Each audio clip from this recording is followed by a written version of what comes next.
မတည်ငြိမ်တဲ့ဘဝကြီးမှာအကောင်းဆုံးနေမယ်ဘယ်လိုနေမလဲ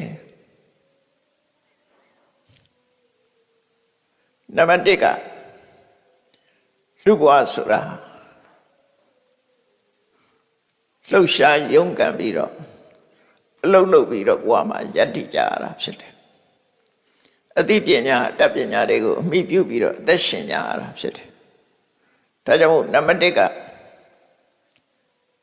ကိုလုတ်ကင်တဲ့အတတ်ပညာနဲ့ပတ်သက်ပြီးလိမ္မာကျွမ်းကျင်အောင်ကြိုးစားခြင်းနဲ့လိမ္မာကျွမ်းကျင်မှုအသိဉာဏ်ရှိခြင်းလိမ္မာကျွမ်းကျင်တဲ့အသိဉာဏ်ရှိခြင်းနဲ့ထို့အသိဉာဏ်တိုင်းကြိုးစားအထောက်ခြင်းဒါဘဝယက်တည်ဖို့အတွက်အရေးကြီးတဲ့အချက်တစ်ခုဘဝယက်တည်နိုင်လောက်အောင်လူတိုင်းအသိပညာရှိရမယ်ကြိုးစားအထောက်မှုရှိရမယ်အဲ့ဒါမှဘဝမှာယက်တည်နိုင်မယ်ဘဝကိုယက်တည်ဖို့ရအတွက်အသိပညာနဲ့ကြိုးပမ်းအထောက်မှုဒါလောကမှာနေလို့ရှိရင်အသိပညာရှိရမယ်ကြိုးပမ်းအထောက်ရမယ်ဒါနံပါတ်1အချက်နံပါတ်2အချက်ကတော့ကိုကြိုးစားအထောက်လို့ရရှိလာတဲ့ဥစ္စာတဏအခွင့်အရေးတွေကိုအားလုံးနဲ့မျှဝေခံစားရမယ်လောကမှာကိုကြိုးရှာသမားဆိုတာကဲရှုပ်ချရတဲ့ပုဂ္ဂိုလ်ဖြစ်တယ်ပေါ့အဲကြောင့်ကိုကြိုးကိုသာကြည့်တတ်တယ်ကိုအကျိုးတစ်ခုတည်းကိုသာကြည့်တတ်တယ်ကိုကြိုးရှာတဲ့စိတ်ဓာတ်ကိုဖယ်ရှားပြီးတော့ကိုရှာဖွေလို့ရထားတဲ့အသိပညာအတတ်ပညာကိုကြိုးစားအထောက်လို့ရထားတဲ့ဥစ္စာတဏ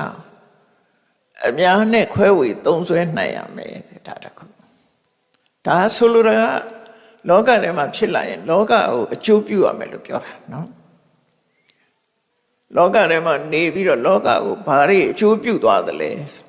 အဲ့လိုအကျိုးပြုသွားတဲ့ပုဂ္ဂိုလ်တွေကိုလောကကမှတ်တမ်းတင်ပြီးတော့ဂုဏ်ပြုနေကြတာပဲလေဒါကြောင့်မို့လောကထဲမှာလောကကြီးကိုအကျိုးပြုသွားတဲ့ပုဂ္ဂိုလ်တွေရှိသလိုအကျိုးမပြုတဲ့ပုဂ္ဂိုလ်တွေလည်းရှိတယ်ဖြည့်ဆည်းသွားတဲ့ပုဂ္ဂိုလ်တွေလည်းရှိတယ်အဲ့ဒီမဲ့လောကအတွင်းမှာအကောင်းဆုံးနေခြင်းလို့ရှိရင်နေတယ်ဆိုတာလောကအတွင်းမှာနေထိုင်တာဟာလောကကိုအကျိုးပြုတဲ့ပုဂ္ဂိုလ်ဖြစ်ဖို့လိုတယ်ဒါကဒုတိယအချက်တတိယအချက်ကပါတော့ဆိုအဟာတော့အထလာပြီသူလို့ဆိုပြီးကိုကြိုးစားအထုတ်လို့ကိုယ့်ရဲ့အသိပညာကိုယ့်ရဲ့ကြိုးစားအထုတ်မှုကြောင့်အောင်မြင်ကြီးပွားလာလို့ရှိရင်လူတွေဟာပဝေမြဲပြီးတော့အောက်ချိတ်လွတ်သွားတယ်အဲ့ဒီပဝေမြဲခြင်းအောက်ချိတ်လွတ်ခြင်းဆိုတာလောကလူတွေရဲ့မုန်းတီးရွံ့ရှာမှုကိုခံရတယ်ဒါကြောင့်မို့အောင်မြင်ကြီးပွားလာတဲ့အခါမှာပဝေမြဲခြင်းအောက်ချိတ်လွတ်ခြင်းမရှိဘူးတည်ငြိမ်တိမတ်စွာနေဖို့ဒါဟာအရေးကြီးတဲ့တတိယအချက်ပဲဖြစ်တယ်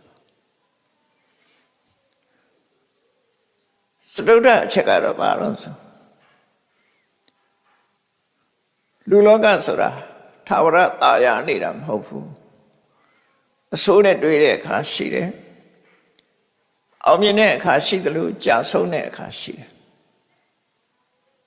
ဘဝမှာလည်းနှုတ်ပြုတ်လန်းဆန်းတဲ့အချိန်ရှိတယ်လို့အိုမင်းရင်ရောသွားတဲ့အချိန်ရှိတယ်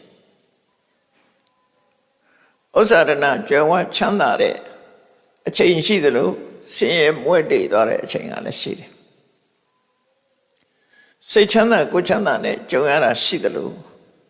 စိတ်ဆင်းရဲစရာတွေပြဿနာတွေနဲ့ကြုံတဲ့အချိန်ပိုင်းဆိုတာလည်းရှိတယ်အလုံးကဝိုင်းပြီးတော့ချီးကျူးကြတယ်မြောက်စားကြတယ်ဆိုတဲ့အခါရှိတယ်လို့ပဲအလုံးရဲ့တတွေးခွက်မှာပက်လက်မျောပြီးကဲ့ရဲ့ခံရတဲ့အချိန်တွေမျိုးလည်းရှိတယ်လောကထဲမှာနေတဲ့ပုဂ္ဂိုလ်တိုင်းဟာလောကရဲ့သဘာဝလို့ဆိုတဲ့အကောင်အဆိုးလောကဓာတ်မျိုးနဲ့ကြုံတွေ့လာရမှာဖြစ်တယ်အဲ့ဒီလိုကြုံတွေ့တဲ့အခါမှာစိတ်ဓာတ်တုန်လှုပ်ခြောက်ခြားမှုမရှိအောင်ကိုယ်စိတ်ကိုတည်ငြိမ်တိမတ်စွာထားနိုင်ခြင်းဟာလည်းပဲစတုထအနေနဲ့လောကအတွင်းနေတဲ့အခါမှာရှိတဲ့ရှိလိုက်တဲ့အရေးချင်းတစ်ခုဖြစ်တယ် အဲ့တော့လောကထဲမှာနေလို့ရှိရင်ဒီအချက်၄ချက်ကိုသတိထားဖို့လိုတယ်ပေါ့